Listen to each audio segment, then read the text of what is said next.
We are back with a 2NL bankroll challenge.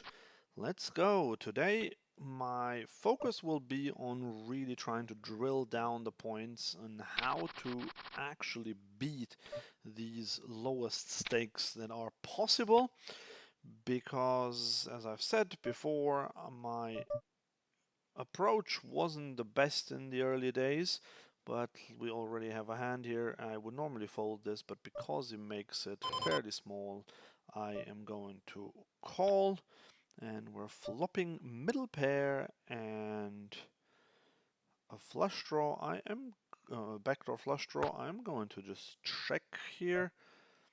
I could have bet and then try to get him to call with a weaker hand. Now that he bets, and he bets big, I still need to call this one, at least the one time. Here on the other table, I'm going to 3-bet my ace-queen off with a view to fold to a shove against this short stacker. And now feeling quite good here on the right when he... So sorry, I am going to just check here. I'm just going to check behind, and yep, we do win against ace check off, which is great. And here he now makes it quite big, but we do have a flush draw with a queen. I do need to call there, and now we have top pair, top kicker, so I can't fold. I mean, he might have aces or kings, but I do have to call here, and he had just ace high, so that's a decent start for today.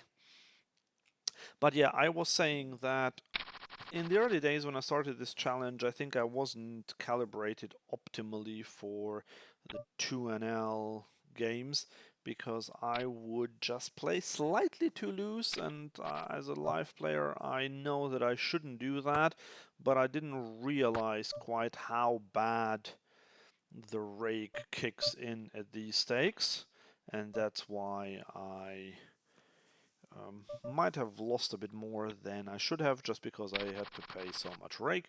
And here on the right table I chose to be okay with just checking it down with ace high, but he had the smallest pocket pair possible. Yeah, so what are my adjustments now? The adjustments are that, especially in early position, I will just tighten up a bit. This doesn't mean in this situation here with ace 8 suited in the cutoff we can definitely raise, and we get called by the button, which is an unusual play in online poker, but at 2NL you do see it sometimes, because players just don't play optimally. I'll start with a range check out of position. He does have a fairly strong range when he calls there, and now he makes it one big blind, which is fairly annoying. This is like checking. I could check raise, but I am just going to call. We do have ace high, not much going for us. Had he made it slightly bigger, like 2 big blinds, I would have folded. But for 1 big blind, I'm okay with that. Now we have ace high. I don't think... There's a police car driving by here. I don't think I can get him to fold a better hand, really. And look at this, he had the ace 9, second pair, so that's all fine. Here on the right, I am going to just 3-bet king 9 offsuit. And we do get it through, so that's the other thing that I have definitely noticed at these stakes. You do get a lot of folds to 3-bet.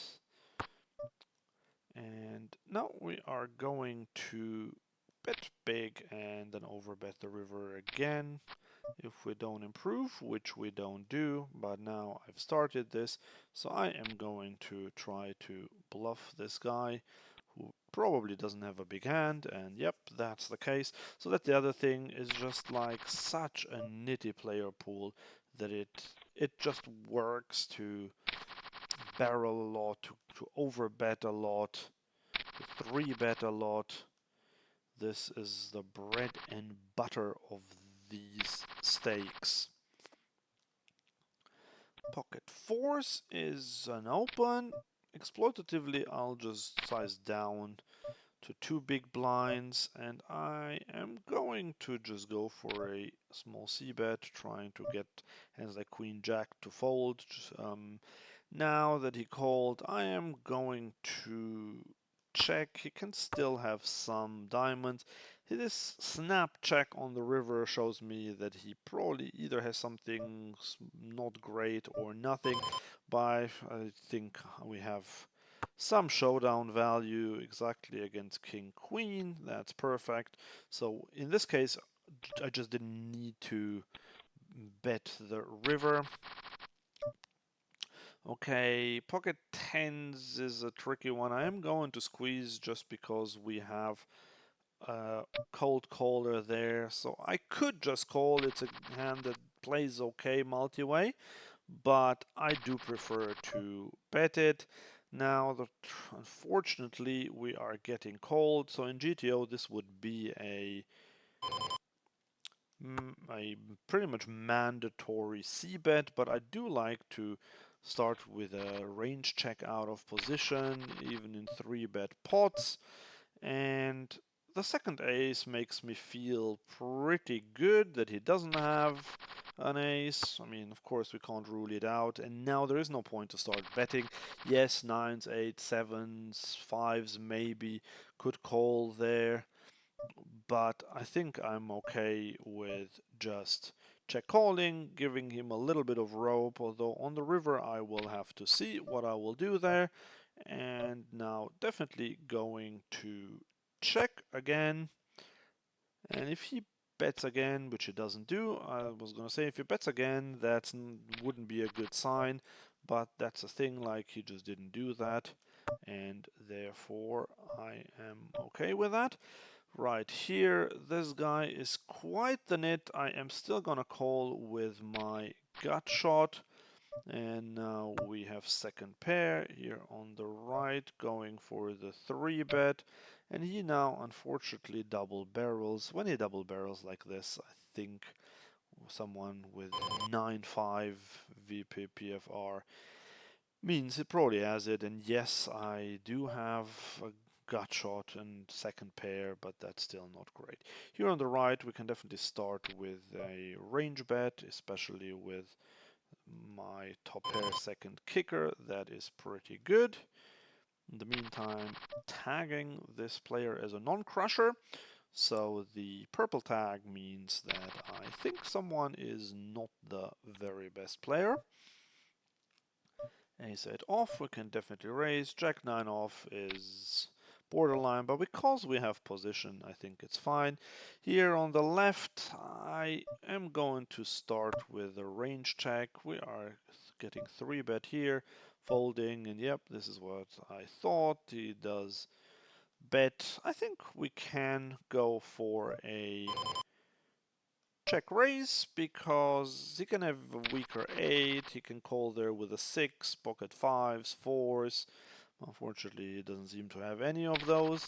It was just stealing, but I'm okay because like if I can get a hand like say Queen Jack or King 10 to fold, that is a result because they would have about 25% equity against my hand, and my top pair, top kicker is very vulnerable, so I'm okay with a fold there. We got the extra 2 big blinds in, which we might not have gotten if we had c-bet. But who knows, maybe we would have made even more. You never know in hindsight. But to me it looked like he was just bluffing there. Okay, now 6-3 suited is really not amazing. I think this is one of the times where it's kind of borderline, and because of that, at 2NL with this rake, this is the kind of hand that I will fold. If I were playing like 200NL, I think 6-3 suited just about becomes a call. But here I think I want to fold, and I did. Right, ace-8 suited. I am going to 3-bet this, even though he makes it 3 big blinds.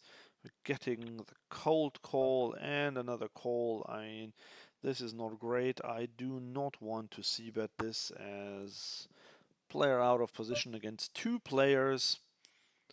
I'm already not liking this one, that this guy bets half pot, but do have top pair. I am going to call there once.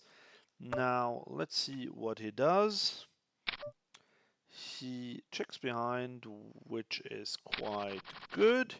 And now, the problem is I do think the way he's played it, he probably has an ace, so there's not really much scope in me betting. He either has pocket jacks or an ace, I think.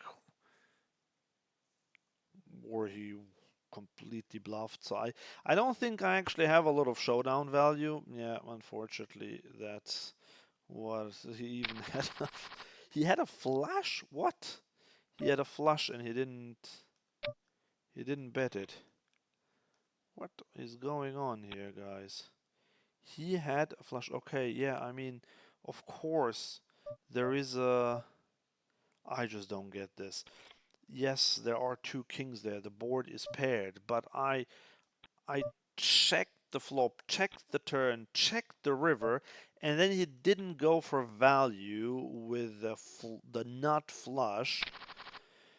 Here, I mean, I don't understand it. Yes, of course, I have some aces and ace king and maybe kings in my range, but come on.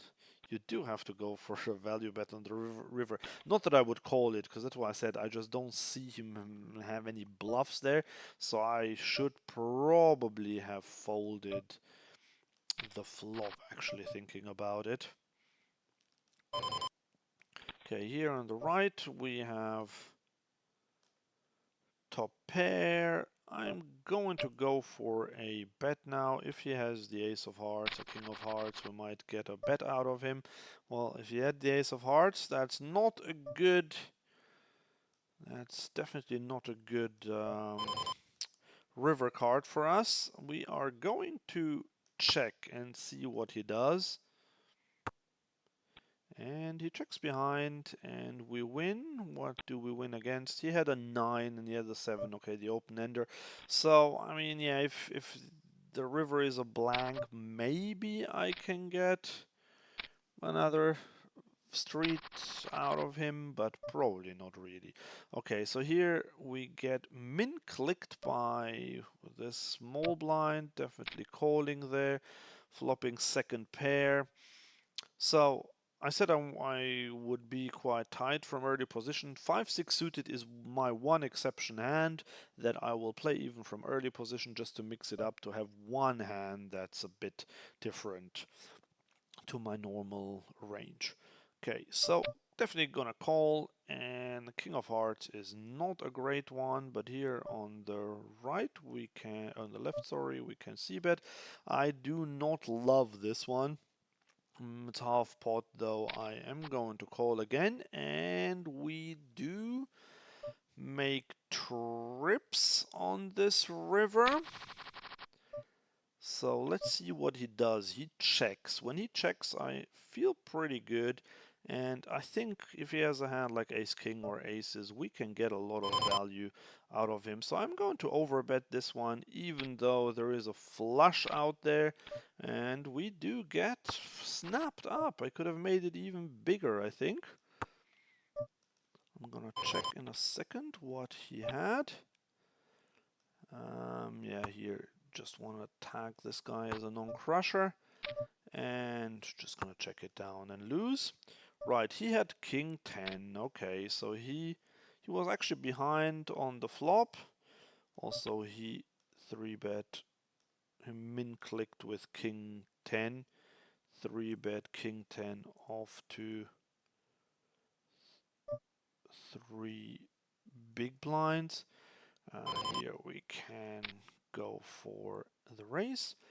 Okay, and then he called our overbet on the river, which is great. Right, this guy now 3-bets, and he has not 3-bet in 24 attempts, which makes me believe that he has a hand, and therefore I will just exploitatively fold ace-9 suited there. A call or a 4-bet wouldn't be super profitable anyway, but definitely against that player, I think that's the best I can do. Here on the right, just starting with a small c-bet on king 6 deuce. I mean, we do not have anything going for us, but I'm still going to bet this one. I'm gonna go closer to pot, where we are quite deep. And I just hope that I get him to fold a hand like ace queen or any sort of other ace or something like pocket nines, pocket sevens.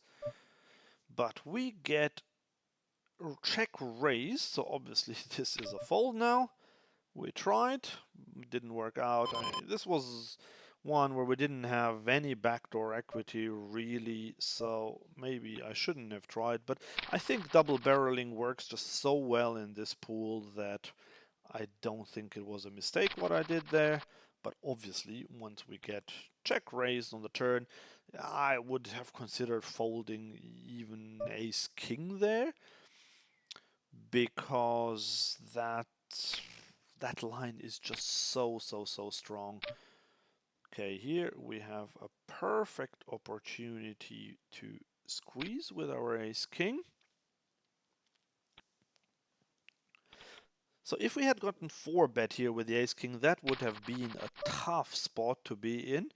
Sorry, here just on the left going with the c-bet as well. Yeah, it would have been a tough spot with the ace king there, because normally at these stakes I would not want to lose to call a jam or a 4-bet. Right, sorry, I am just getting a bit distracted calling with Jack 6 here to the two big blinds. I should have actually raised there. Here I'm just checking and probably losing. Yeah, he had the nuts pretty much, almost. And here I am folding. Yeah, this was a mistake on the right, Jack 6 suited, especially when he only makes it 2x on the button. That would have been an easy one for me to raise there, but I missed it because I was distracted. I was talking, I was having to make a decision on the other table. Okay, king jack, definitely raising. Yeah, so again, ace king offsuit. After I squeeze and I get 4-bet, there are two concurring things that are happening there. One is, sorry, this guy is a bit of a loose 3-better, so I am going to 4-bet. This is my one 4-bet bluff of the day, and it goes through, so maybe I've earned the credits to do another one. Yeah, so normally when a player 4-bets at these stakes, I think he's quite tight.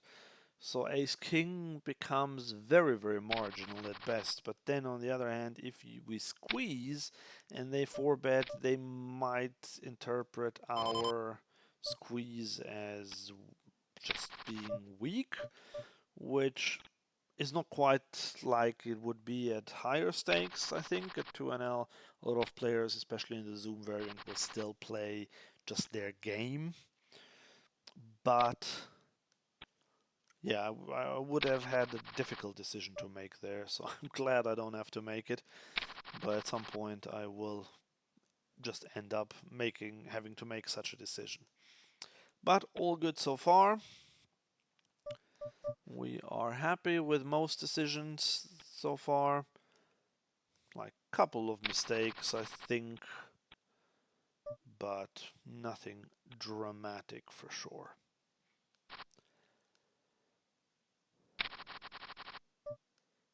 Okay. King 3 suited is not good enough to open in the cutoff. I think king 7 suited would be my lowest in the cutoff. Normally it would be king 6 or even king 5, but as I said before, because the rake is so high, I have to be a little bit tighter, but also I have to be tighter in calling, and I normally only call when I'm in the big blind. Anyway, I play a raise or fold strategy. Here on the right, I would have, this is annoying now that he makes it 2x, but still I have to fold. But he's such a tight player in the big blind that I would have loved to just open any two in that spot, but the button didn't allow me to do that. Pocket eights, we can raise. Queen eight suited, we can fold.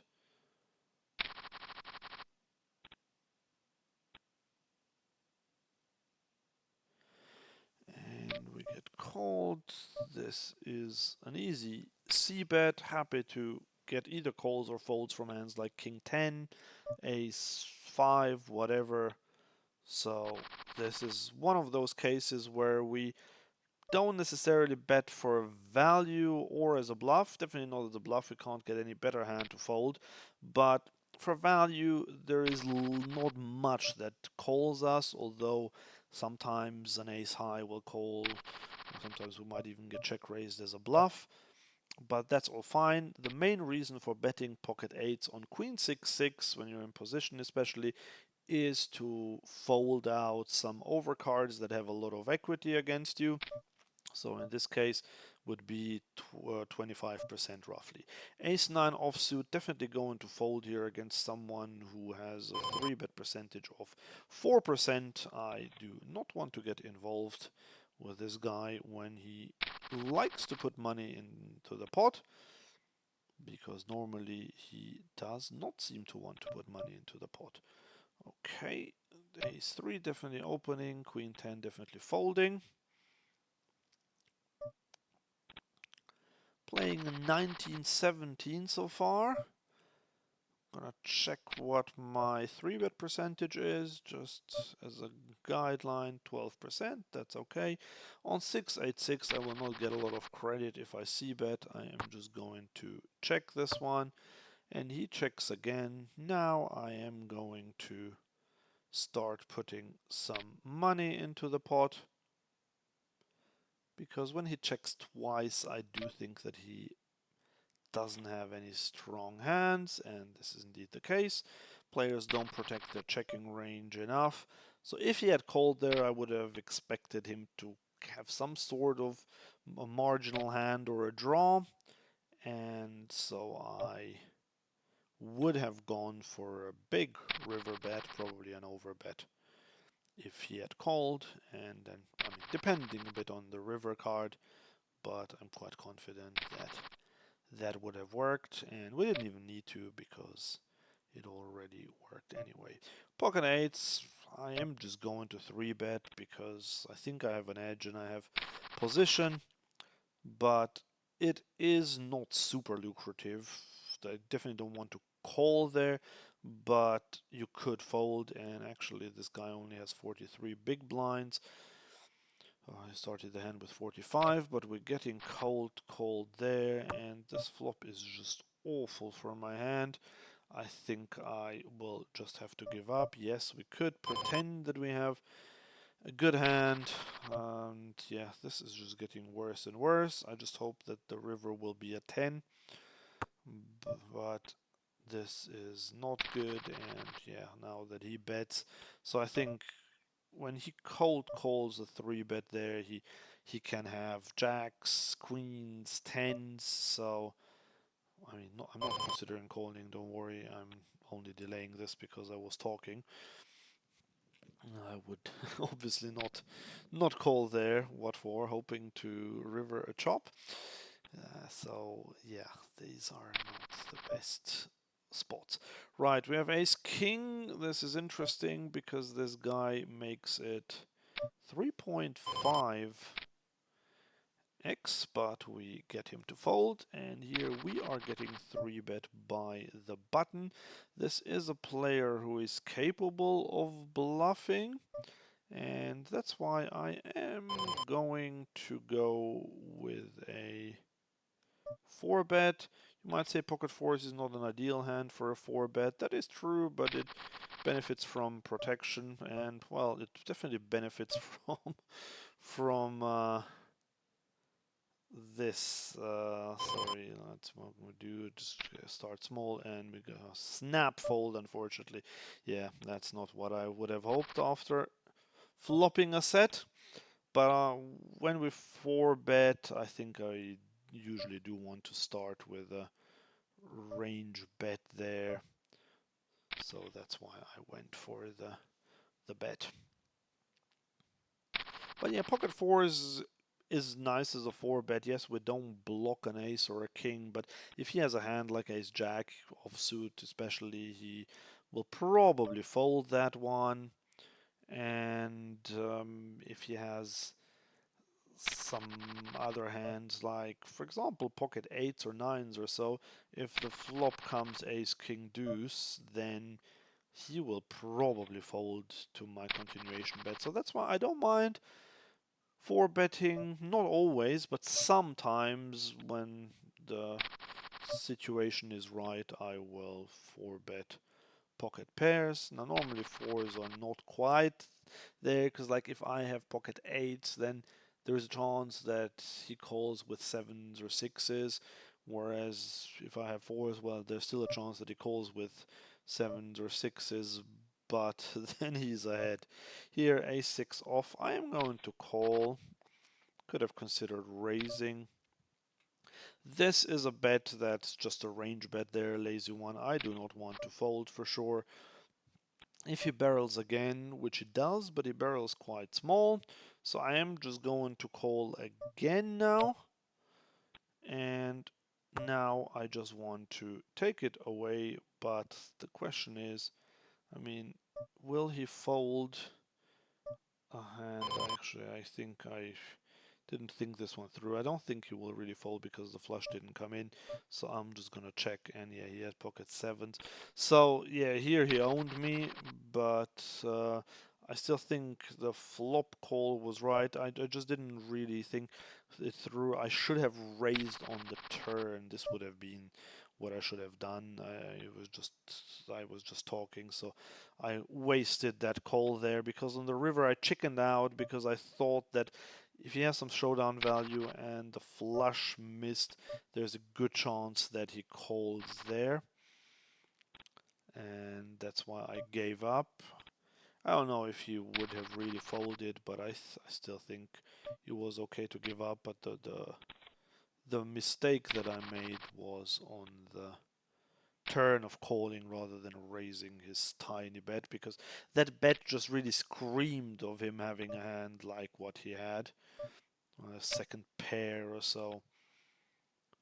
So yeah, didn't cover myself in glory with that play, but there are plenty of opportunities to do better. So I raised ace deuce suited in the hijack. This is just about a raise at these stakes, and now we flop bottom pair. Definitely going for the c bet. No point in going for another bet. And here on the river, this is a fairly easy one to bluff catch. We need to be good 25% of the time, and I just think he has a lot of weaker hands in his range. But yeah, pocket fives is one that we lose to, but I still think when he goes half pot there, that is just such an over bluffed size. And on 9-9 deuce, I think he can call very wide there, not only with pocket pairs. He can call with any sort of an ace or even like queen jack or so, and then bluff the river, so I'm okay with that. Here, this guy 3-bets, but he 3-bets quite small. I am going to do something quite unusual. I'm going to 4-bet, cold 4-bet in the big blind, and we do get the fold. I did this because of his raise size. I just didn't think that he had an amazing hand there when he just makes it 7 from out of position. So that's why I thought the cold 4-bet could be quite good. And if we get called there, we still have position. We have ace jack suited, so it's not like I did that with 7 deuce off. But I could have done because he folded anyway. Right, now we do have the 7 deuce, but sadly we're not playing the 7 deuce game. Do you guys like the 7 Deuce game? Have you ever played it? I remember I used to play it and I hated it because every time they got me with it when they were super aggressive and I folded hands as strong as jacks and then someone showed me 7 Deuce afterwards. But yeah, I think a lot of players like it because it just adds to the fun. But I'm not a big proponent of these games. Anyway, let me know in the comments if you've ever played it or if you would like to play it and if you like it. Okay, pocket tens, the flop is really not good for our hand. Just going to start with a check, no reason to bet, and same here on the turn, just checking. And if he bets now on the river, which he doesn't do, is there any scope of me? I think I can go.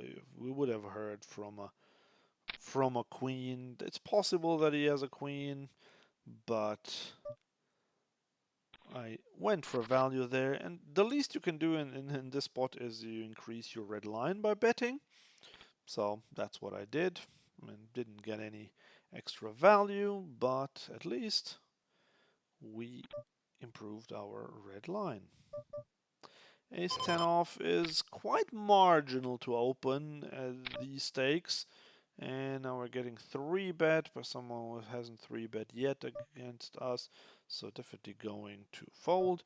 Here with ace queen, we could 4-bet, we could call. I am going to go for the 4-bet in this instance. And he does call, and this is not a good flop for our hand. But we are going to start with a range check now. I know I said normally I like to range bet and 4-bet pots, but on 6-4 deuce specifically, especially against the big blind, I don't want to. And now he just open jams. I mean, whatever he has. I think he probably has a hand like jacks that he just doesn't know what to do with. I'm just gonna fold here. Let's put it this way. I don't think that he has a hand that is behind when he does that. And here we're getting kind of min-clicked, which is a bit annoying, but I am going to go for a, let's see, put a 16 in there. Ooh, another set, which is nice. And now we're getting jammed on again. Okay, King Jack, definitely a fold. The ace, he now donks big. I want to get all the money in, so I am going to raise now because I do think that he will call if he has, especially 2-pair, but maybe even just ace king or ace queen.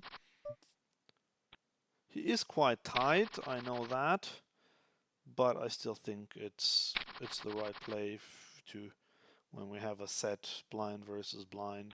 We want to put all the money in the middle. 3 big blinds here on the right table. I'm just going to fold queen jack. I think this is exactly the type of thing where rake will eat us up if we call there. I don't like that he tanks so much. And definitely going to jam now. Could he have, I mean, you could obviously have 6s, 7s, aces, but I am going to jam and put him to the test. And him not snap calling is a good sign. I do want him to call now. Call with something like ace king, ace 7 maybe, ace 6. Yeah, I don't think he could really have a straight there unless he slow played 8-5 specifically. Or, well, maybe something like spades, 8, 10, 8 of spades. Yeah, 10, 8 of spades would also make sense. Okay, he's tanking for a long time. Come on, buddy. Just call. Just call. Well, he is gonna fold. Yeah. Sadly, but we still got some value, and that's it. Like, I got that value by raising the turn, even though he bet pot there. But when he bets pot there, when the ace comes, that's just such a bad play. If he has an ace there, you see, I mean, I understand donking in some ways is can be okay, but not there. He just gave up the initiative on the flop, and then he needs to let me bet it, and then he can check raise if he wants, or check call, or if he ever donks. Not that I think it would be good in this spot, but then just make it small. But by making it so big, like, he allows me to play perfectly. Like, with the hand that I had, I could just raise him, and he just put a lot of money in there for me. Whereas if I had had a bluff there, or like second or third pair that I bet on the flop, then I can easily get away there. So I really don't understand the point of it, but that's why he is a non-crusher. And here on the left, I'm going to start with a check now, because he can still have quite big hands. Now that I checked the flop, I'm also going to check the turn. And on this river, I'm just going to check it down now with the 10 there. I would have considered, well, can I? Actually, I can. I am going to bet a bit over half pot, because he could have called me there with a hand like a 5 or a 4. Okay, so we got two customers on the right here. Bizarrely, both of them cold the 3-bet. And when he bets there, even if it's almost half pot, definitely gonna call here with my jacks, because I don't think he has a lot of king X in his range. He can definitely have pocket 10s, and now he's betting again like that, which kind of makes me be a bit indifferent. But this guy,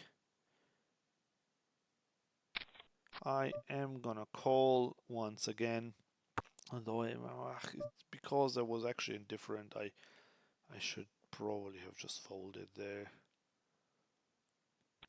But I talked myself into thinking, well, maybe he has 9s or 8s. But now that he jams, I have to fold, and this was just stupidly played of me, because I still don't really think he has a king, but he could really have pocket 10s there. And with that line, yes, hearts, but I don't really know what kind of hearts he could have. So this definitely, when he triple barrels there, it's a fold. But I should have found that fold on the turn. This was clearly a mistake, and a very annoying one, because I just lost a lot of my profit in this one hand now, where I said to myself that it was kind of where I was indifferent, and so I don't know why I had to take the higher variance route for an indifferent situation. And so this was really not my finest moment in this session, but happens. Pocket kings, as usual, probably no action, exactly. When I have aces or kings, it's quite likely that I will not get any action.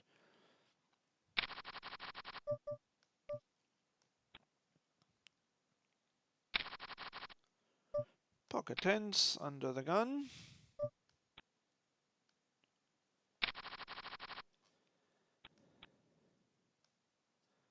And we get any action?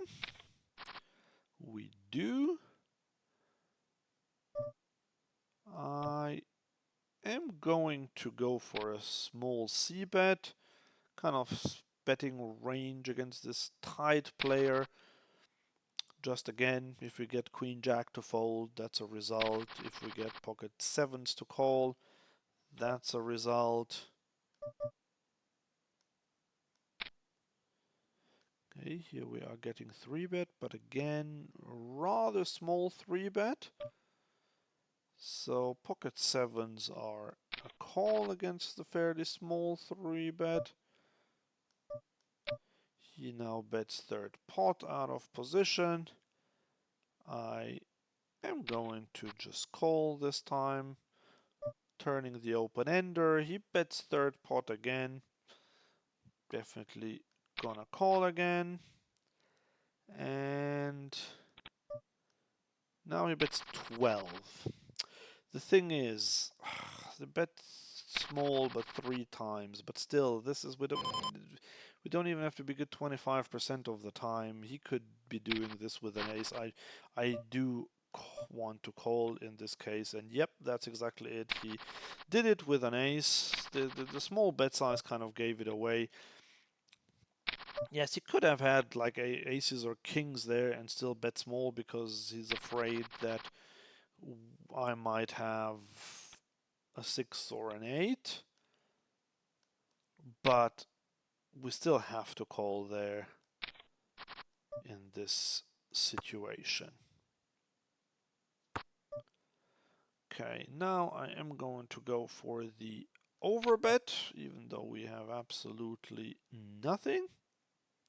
And we get the fold. Again, as I said, players do not protect their checking range often enough. So here we can see this. Where is it?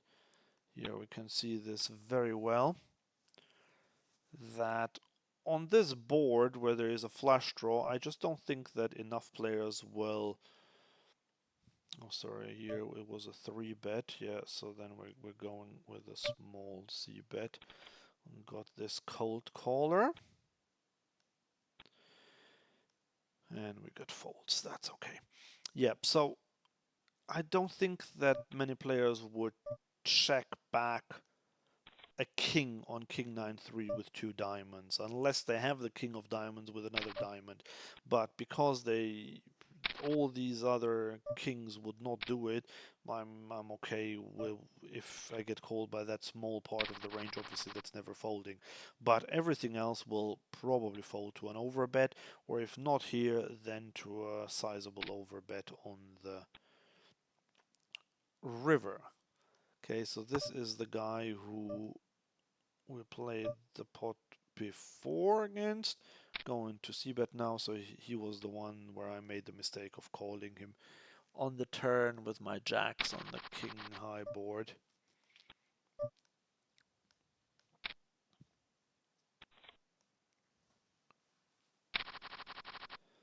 King jack on the button will be a fold in this case, I believe.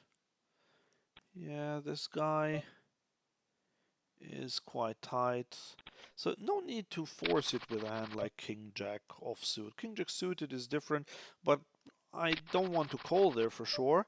And 3-betting is fine, but if you look at the GTO charts, King Jack offsuit in that spot, whether you 3-bet or fold, is pretty much the same EV. So then what I do is I just look exploitatively whether I think the player is weak or he just overfolds to 3-bets.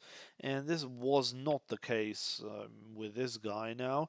He hadn't folded to any 3-bet from what I could see from the stats. And he was an early position raiser. So this led me to the skewed decision of that being a fold. Now, ace-jack off is kind of a borderline squeeze, but I do want to squeeze because this is kind of a bit of dead money here. This is someone who is probably not a studied GTO player. Pocket fives, we are quite deep. I am going to 3-bet. Oh, and now we do play against this guy. And I am going to have to check. Here we're getting... Okay, this is not ideal. I'm going to check. And here I'm also going to check. After this guy cold called us. And now I am going to fold. And here I'm going to fold as well, because what is his range at this point? Probably a pocket pair. So unless I go for all from the whole stack, put the whole stack in, there is probably not much I want to do there. Here on this board, it's too connected. I probably won't get him to fold much. So I'm happy to just check it down and hopefully win against, yeah, jack 8. Here on the right, definitely going, on the left, sorry, definitely going to c-bet. We're getting snapped up, and I mean, we lose to a 4, but I still think with my set I do want to get more money in there. And now he jams, which I really, really, really, really don't like. Okay, 30 to win 60, so we have to be good 33% of the time. Does he ever do this with weaker? But for value, he could have pocket 5s or pocket 3s. I mean, it's very close. I'm gonna call this one, but it's a very close one. He does have the 4, unfortunately. Okay, here this guy says that he has a big hand. Okay. And we still have top trips.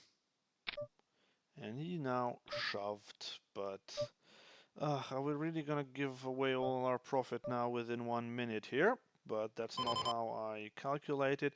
Against a triple barrel, this is definitely under bluffed. Definitely under bluffed, but I have... yeah, I think it is under bluffed. I'm just like, especially like he's almost 2xing it. I'm just gonna fold this because this is a bluff catcher. He's not doing this with ace deuce. He's not doing this with queen jack. So I will have to fold and let go of this one, which is very sad. Yeah, so this one was a hand where with the pocket sixes where I was close to giving up.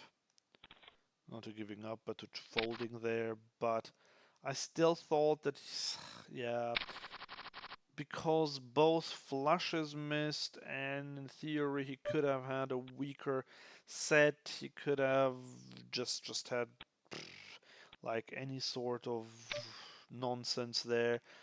I had to be good 33% of the time. It was close. I didn't think I would be good much more than 30%, 33%, but I did think I would get 40% or so, which is why obviously I called. Okay, here we are going to bet this one big with our 5 high and a couple of backdoors. We get a call and we do not improve. So at this point, I have to give up. I really don't have anything. Or shall we? We can go for another. We can go for another big bet here, 8.5, because I do think that maybe a jack will fold. The way I played it, this could be a king, and yep, we do get the fold, winning with 5 high. Excellent.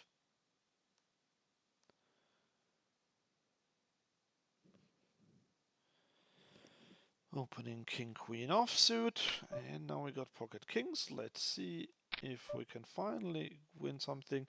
Okay, king queen, I am just going to 4-bet this one because there's a bit of hopefully dead money from this guy, and oftentimes these are not strong raises when they min click it like this. And with pocket kings, as usual, just everyone folds. King queen, now we're getting raised to a huge amount from a very tight player.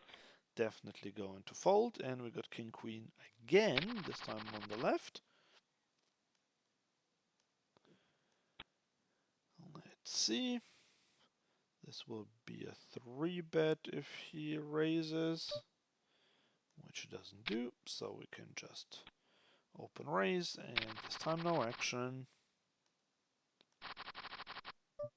King 8 suited, this is what I said, this is just too loose to open at 2NL. At 200NL, this is an easy open, but not at 2NL.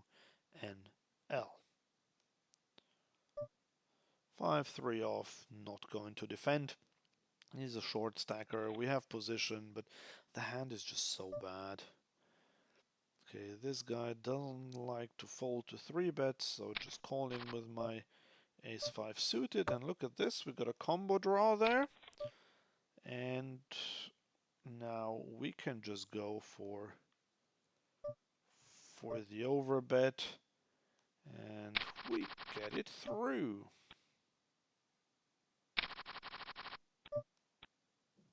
Ace-8 off. Well, okay, this guy limps, but ace-8 off, still not good enough to isolate. 8-6 suited, also a fold in the small blind once the button raises. Pocket nines, that's nice. Okay, we are quite deep. Unfortunately, this guy now 3-bet, so we would have to go for the cold 4-bet, and we don't want to do that, so we have to fold. King 10 suited, I am going to 3-bet it. King 7 off, I'm going to raise because the small blind was a non-crusher. Here we can go for a big bet with our king high. We get it through. That's excellent.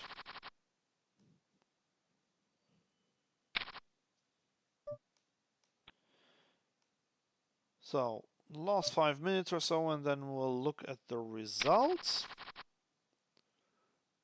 So, stay tuned.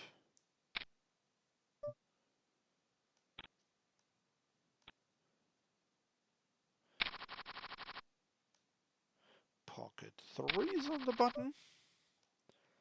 Definitely opening. Getting called. This is a great flop. We are going to c-bet it to get called. Now definitely checking, and now we're even getting counterfeit.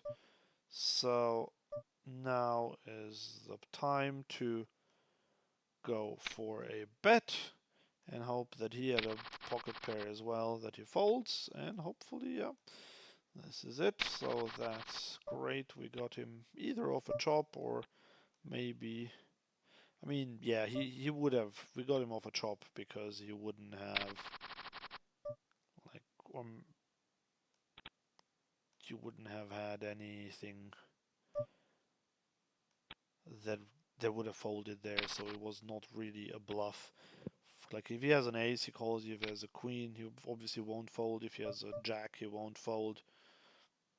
Okay, jack 8 off. Now I'm going to do something very unorthodox, because this is definitely not a hand to 3-bet with, but because he made it 2x there, I thought I would have a good chance of getting him to fold.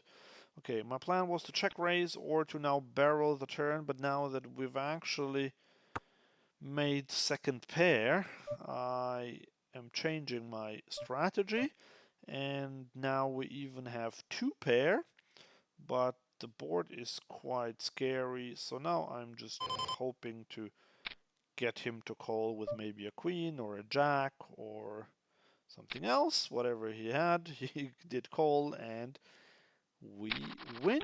What did he have? He had ace high there. Oh, okay. So we were good already without the 8 then.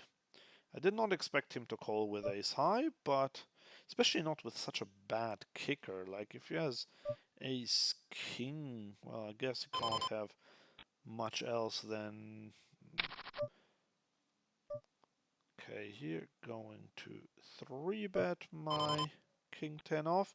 So king 10 off, you can 3-bet on the button against the cutoff, but the cutoff open, but not in any earlier configuration.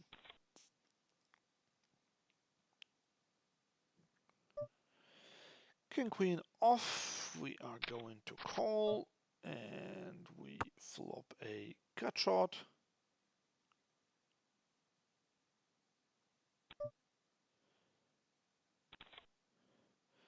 This guy has a fairly high c-bet percentage. His c-bet's big. I am going to do something unorthodox here again with my gut shot. It's rare that I don't have many bluff raises, and not that I really need to be balanced, but sometimes against thinking players, and this seems to be someone thinking with 1917, I do want to do that because I want to be a little bit balanced. I don't always want to have a set or two pair, because that would be the only other chance that I would really have here.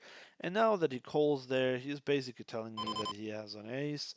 I don't think I want to continue barreling my entire stack against an early position one. Had he been a bit later, I would have considered it, because then his ace can be a bit lower.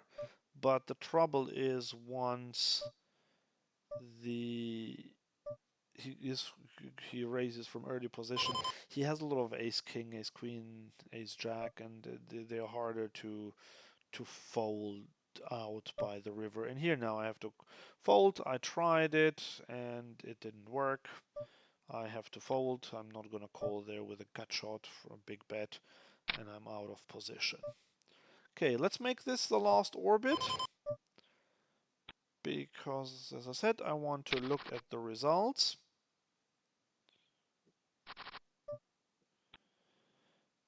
And a couple more hands here, maybe. King 5 suited. Folding against the raise. And done we are. Let's have a look.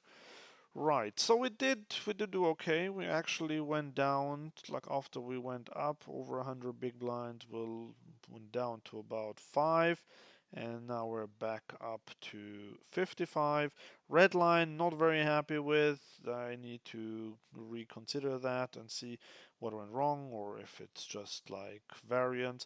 But overall, 55 big blinds in 500 hands. I can't complain. That's all fine. So thanks for watching, and see you next time. Bye.